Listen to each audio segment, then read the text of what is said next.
day 831 being Christopher Cruz. Wow. Just got off of back-to-back coaching calls.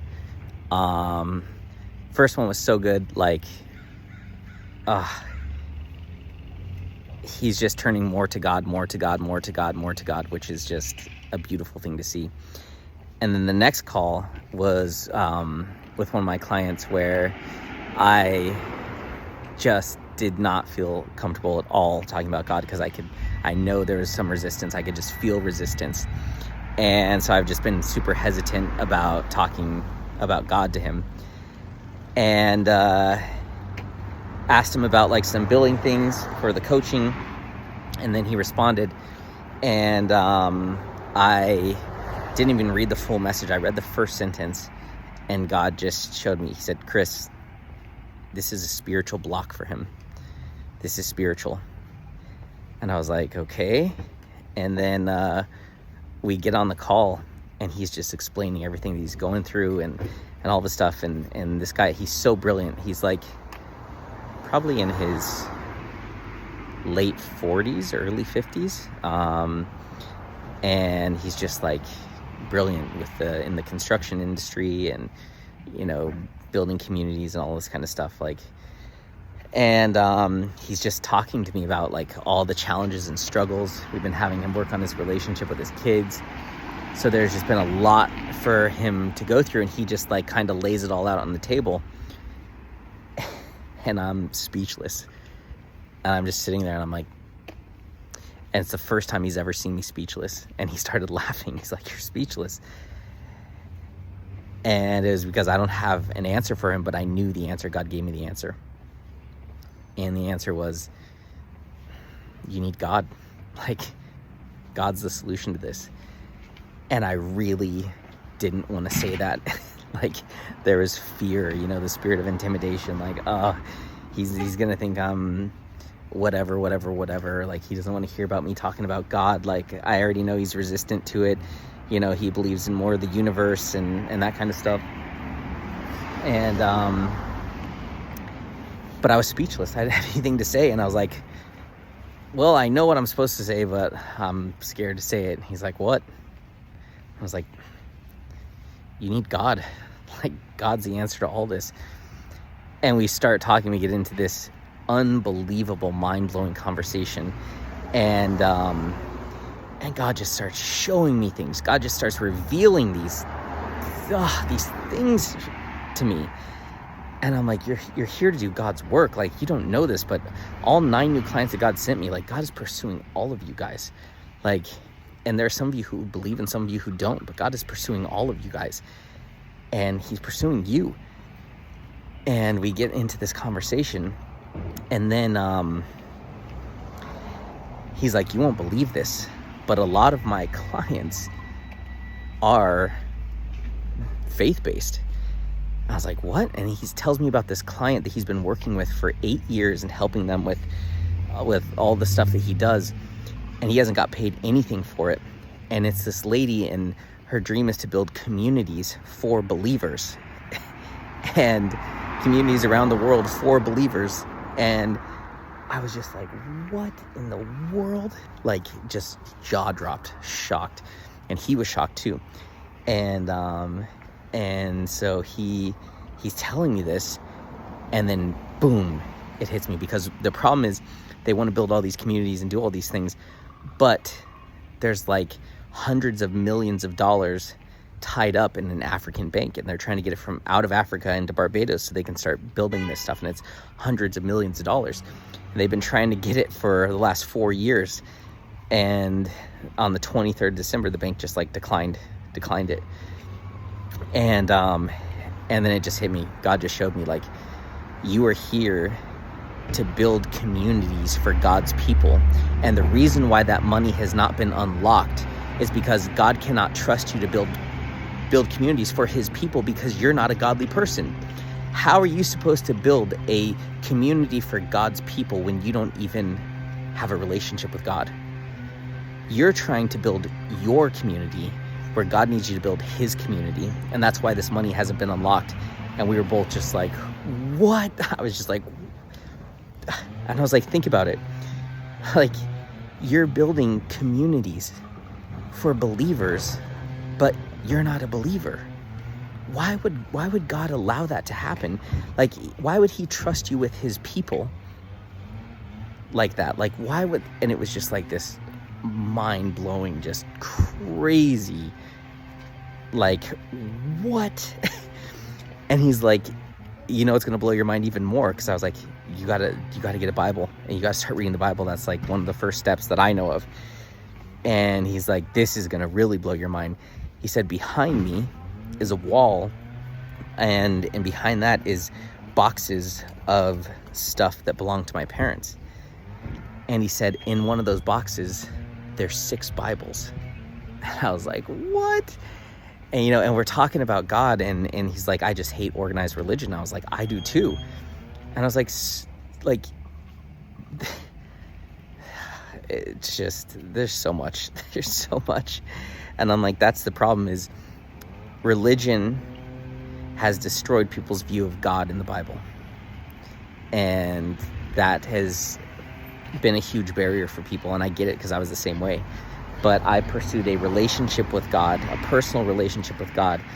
And I've been reading the Bible, and it's changed my life dramatically. I told him the story of my mom, and he was just like, he had never seen me like this before. So shocked and in so much awe. And I'm like, you just can't deny that this is God. Like, and so when these things happen, I'm just so blown away, because it's only God. And God put you on this planet to build communities for his people, to build communities for millions of people, of God's people, and to shine light in this world and spread love in this world through the communities that you build. And I said, God showed me, you are going to build communities that have never been thought of before. You are going to do things that have never been fathomed before, because it's God's creativity. You're going to build his communities, not yours. It's not going to be your vision. It's going to be his vision. And his number one lion word is visionary. And I'm like, the problem is you're trying to build things from your own vision rather than God's vision, because you don't have a relationship with God. And it was just, it was mind-blowing. And I was like, out of all my clients, you're the last one that I would talk to about God, but I had to. And he was like, I'm open to it. Like, look, I'm still here. And I know it was touching him. I know it. He will never be the same again. It made so much sense, because he's like, I know this is a spiritual block. And I'm like, yeah, of course. And there's an inheritance that God has for you, but you have to reach the level of spiritual maturity in order to receive that inheritance. And you haven't yet. So, yeah, freaking mind-blowing. And then towards the end of the call, he's like, I didn't know this, but I'm supposed to be on another call right now. And I look at the clock. The clock. I don't have a freaking clock. I look at my phone, and I'm like, oh my God, I'm supposed to be on a coaching call right now too. And it was just like, yeah, but this is more important than any coaching call, because this is a conversation about God, and it's leading him back to God. So I rescheduled my other call, and she totally understood it. She's a believer. But it was just like, wow. And then he did this amazing thing where he said, maybe we can reverse the coaching, and I want to ask you, what has this conversation unlocked for you? Like, what have you learned from this conversation?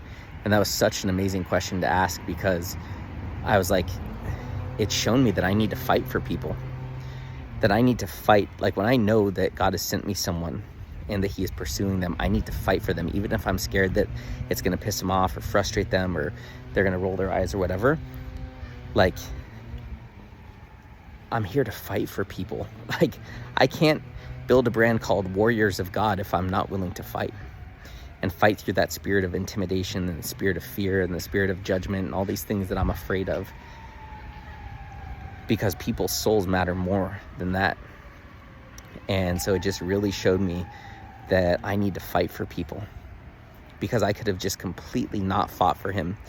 In that moment, we would have had a basic call, and he would continue to go through the things he's going through without God. But I had the courage and the obedience to listen to God and say what was said. And the reward for both of us is massive. Like, I know he and I are going to work together. My purpose is to lead people back to God, and I'm going to be leading millions of people back to God, and he's going to be building communities for millions of people of God. So I told him, in 10 years from now, we're going to be looking back, laughing with tears in our eyes to see how much God loved us to allow us to have this conversation, because he's pursuing both of us right now. He's bringing us both closer to him. And I know it hit him. I know him. I've coached him long enough, because I coached him before this, like a year and a half ago. I know his reactions and everything well enough to know that hit him. That really hit him. So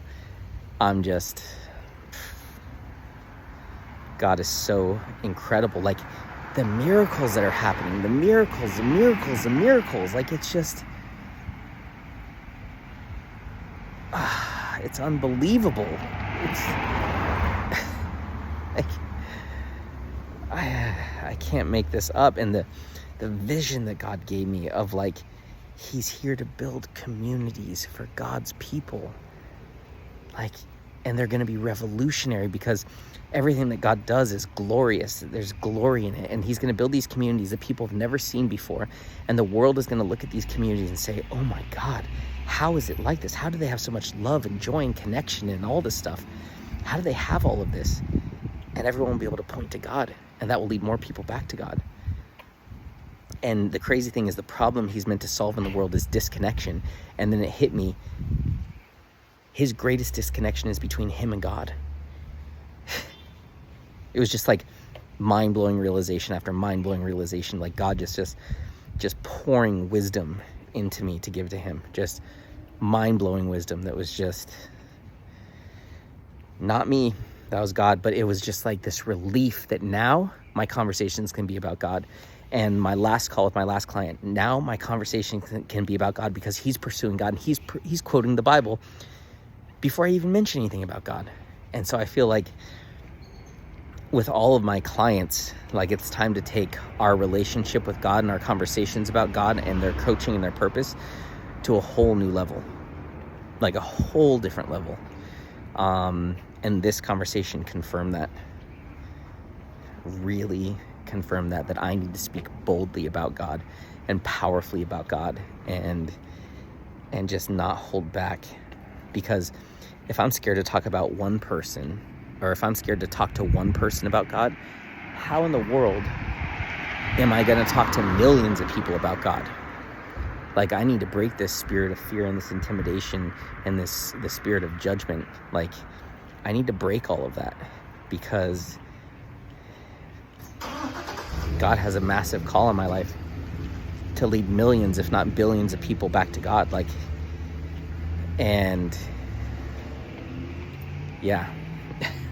So just yet again, another miracle that I can't deny, that I can't explain, but that I can just experience.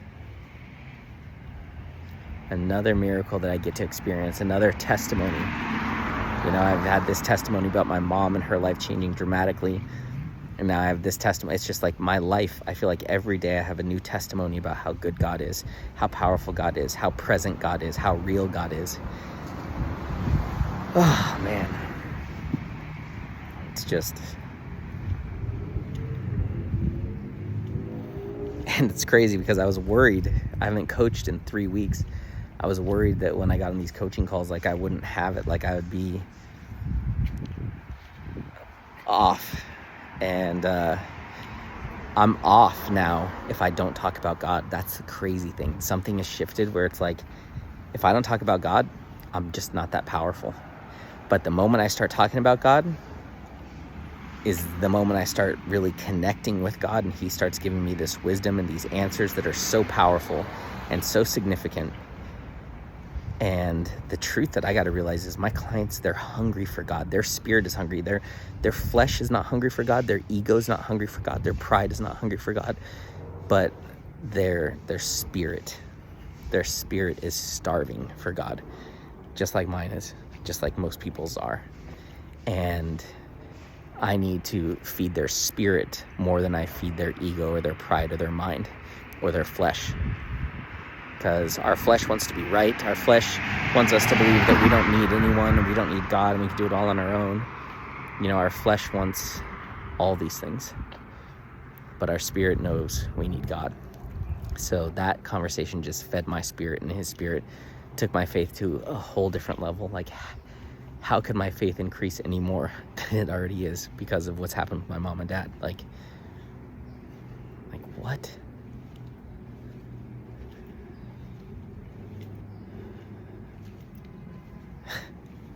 And I've been fasting today. At the end of the night last night, I broke my fast. I had some coconut oil popcorn and some raw organic cashews and some organic pistachios. So I didn't do anything crazy. I really wanted to go get Del Taco, but didn't. But I've been fasting, and man, I'm so much more connected to God. So, yeah.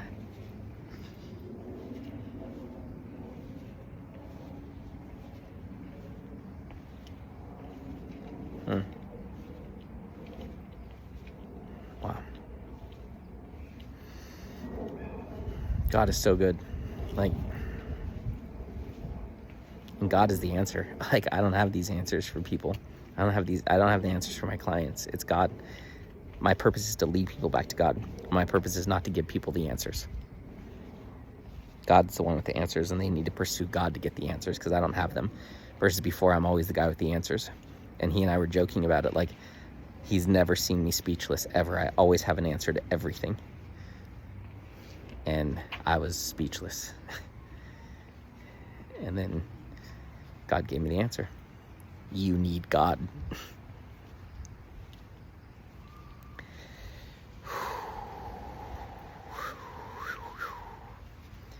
And it's interesting because the two clients I did calls with today, I would not currently, or as of yesterday, not bring them into Warriors of God because they don't believe enough yet. But now it's like, maybe I do bring them into Warriors of God because they need that belief and they need that faith, and they need to be around people that have that kind of belief and that kind of faith, because it's already in their spirit. You know, it already exists in their heart and soul. Maybe they need to be around believers who are on fire for God, because it's going to bring that out of them more. Now, I was thinking maybe I'll wait to bring them on until they are on fire for God, but maybe that's not the case. Maybe I need to bring them in so they can be around people who are on fire for God and have that experience of what it's like, and to hear about the testimonies and the signs and the wonders and the miracles and the breakthroughs and the transformations and the realizations and, you know, all the things that God is doing. Like, maybe I need to bring them into this group to just deepen their faith, and so they can be in a community.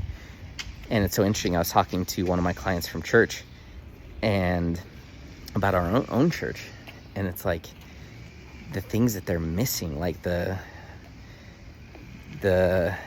lack of depth. And it just makes me think, like, man, I want Warriors of God to have so much depth in God, like so much depth, like not just surface level, hey, this is cool, God's cool, we're cool, Warriors of God is cool, it's a cool brand, it's a hit brand. No, F that. Like, I want it to be the most faithful brand. Like, I want it to be where we believe on a level that we're called to believe. Like, we are set apart. Like, our level of faith is a level that most churches don't even have. Like, that kind of community is what I want to actually build. And so, because if we have a community like that, then signs, miracles, and wonders will come, transformation will come, breakthrough will come, connection will come, God will show up every time, all the time. And we will have this community of believers, this family of believers that can fight for each other and fight for God together. So, yeah, I just, so blown away. So blown away. And you know what's crazy? Like my plan was to go to bed early last night, which I got in bed early, but I didn't fall asleep. I was like just thinking so much about everything. But my plan was to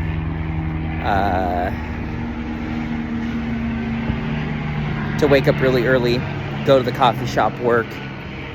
I couldn't fall asleep, and so I woke up at like 9, frustrated at myself, like, you're so weak when it comes to your flesh. Like, your flesh is tired, so you go to sleep. Like, just because you're tired doesn't mean you have to go back to sleep, but I did. And just feeling like a failure, and just feeling like, when am I ever going to get it together? And then feeling like, I'm going to be disconnected from God now. See, Chris, you didn't wake up early, you didn't read the Bible first, you didn't do this, you didn't do that. Like, now you're not going to be connected to God. And that is just so wrong. That is so wrong. And yeah.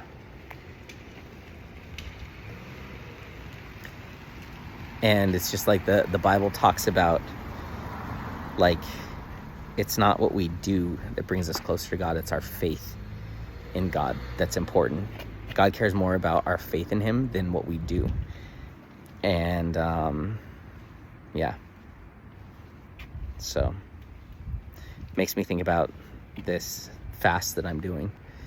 And I want to go 40 days without eating solid food, so just 40 days of water and juicing. And then I was just thinking about, well, maybe I could do fast all day and have one meal, and it just be like a salad with fresh organic vegetables like tomato, cucumber, and like an orange or something like that, and have one meal a day. I don't know, I gotta pray about it. But like, not being so hard on myself, not being so aggressive, not being so intense. But then I also don't want to give into my flesh. So there's a fine line. So I need to really sit with that and pray about it and see what God wants me to do, because his plan is the plan, and that's the plan that I want to follow. So it's just like, I feel like me fasting without any food might be me trying to gain God's favor through the works that I do rather than the faith that I have. It's like, do I have faith that I can still get connected to God and still make a huge impact in people's lives if I eat one meal a day? I'm still fasting. Like, it's still fasting.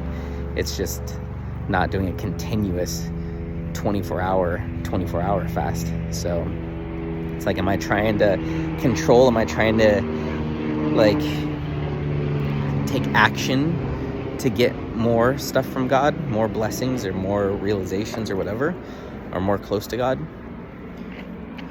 Or can I have faith that even if I have one meal a day, that he will still show up? So yeah, a lot of things to think about, but yeah, just miracles, so many miracles.